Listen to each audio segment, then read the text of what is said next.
अथाष्टमोऽध्यायः। 8वां अध्याय। विश्वकर्मा द्वारा निर्मित सर्वदेवमय दिव्य रथ का वर्णन। व्यास जी बोले, हे सनत कुमार, हे सर्वज्ञ, हे शैव प्रवर, हे सन्मते, हे तात, आपने परमेश्वर की यह अद्भुत कथा सुनाई।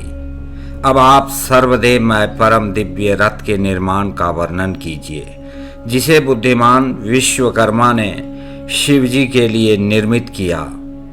सूत जी बोले, उन व्यास जी के इस वचन को सुनकर मुनीश्वर सनत कुमार शिव जी के चरण कमलों का स्मरण करके कहने लगे। सनत कुमार बोले, हे व्यास, हे महाप्राज्ञ, हे मुने, मैं शिव जी के चरण कमलों का ध्यान कर अपनी बुद्धि के अनुसार रथ आदि के निर्माण का वर्णन करूंगा, आप उसका श्रवण करें। विश्वकर्मा ने रुद्रदेव के सर्वलोकमय तथा दिव्य रथ को यत्न से आदर पूर्वक बनाया। यह सर्वसम्मत तथा भूतमय रथ स्वर्ण का बना हुआ था। उसके दाहिने चक्र में सूर्य एवं बाएं चक्र में चंद्रमा विराजमान थे। हे विप्रेंद्र, दाहिने चक्र में 12 अरे लगे हुए थे। उन अरों में 12 आदित्य प्रतिष्ठित थे और बायां पहिया 16 अरों से युक्त था। हे सुव्रत, बाएं पहिए के 16 अरे चंद्रमा की 16 कलाएं थीं। सभी नक्षत्र उस वाम भाग के पहिए की शोभा बढ़ा रहे थे। हे विप्रश्रेष्ठ, 6 ऋतुएं उन दोनों पहियों की नेमी थीं। अंतरिक्ष उस रथ का अग्रभाग हुआ और मंदराचल रथ नीड हुआ। अस्ताचल तथा उदयाचल उसके दोनों कुबर कहे गए हैं। महामेरु उस रथ का अधिष्ठान तथा अन्य पर्वत उसके केसर थे। संवत्सर उस रथ का वेग था तथा दोनों अयन अर्थात उत्तरायण एवं दक्षिणायन चक्रों के संगम थे। मुहूर्त उसके बंधुर अर्थात बंधन तथा कलाएं उसकी कीलियां कही गई हैं।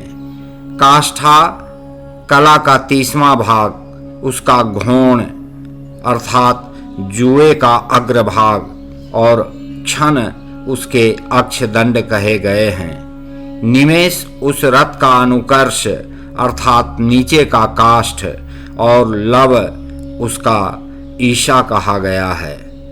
द्युलोक इस रथ का वरूथ अर्थात लोहे का पर्दा तथा स्वर्ग और मोक्ष उसकी दोनों ध्वजाएं थी।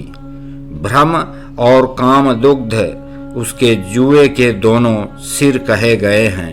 व्यक्त उसका ईशादंड, वृद्धि नड्वल, अहंकार उसके कोने तथा पंच महाभूत उस रथ के बल कहे गए हैं। समस्त इंद्रियां ही उस रथ के चारों ओर के आभूषण थे। हे मुनिसत्तम, श्रद्धा ही उस रथ की गति थी।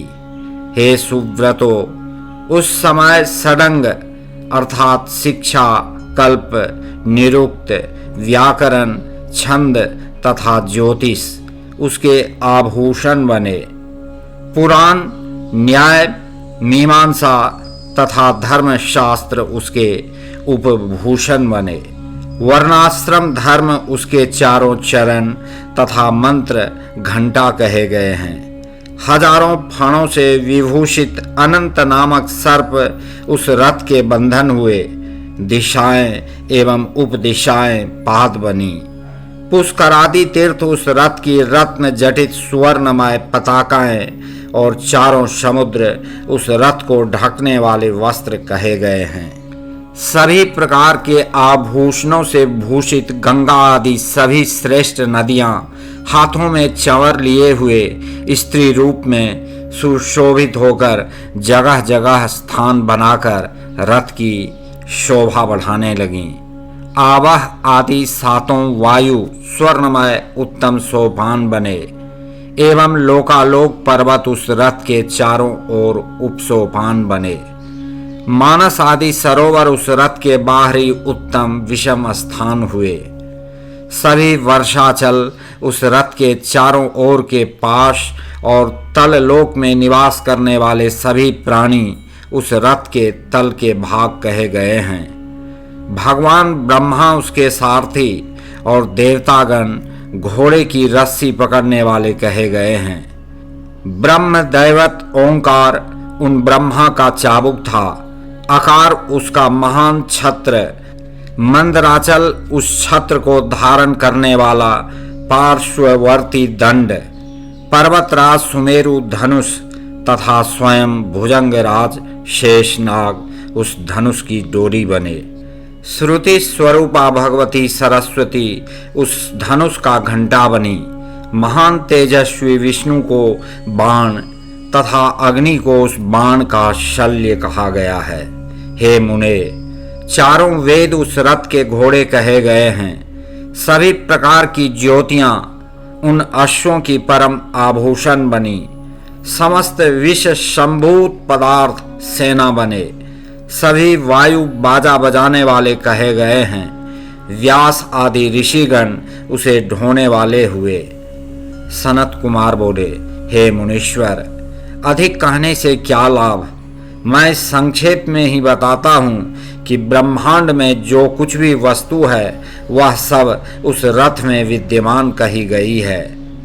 परम बुद्धिमान विश्वकर्मा ने ब्रह्मा तथा विष्णु की आज्ञा से इस प्रकार के रथ आदि से युक्त शुभ साधन का भली भांति निर्माण किया था।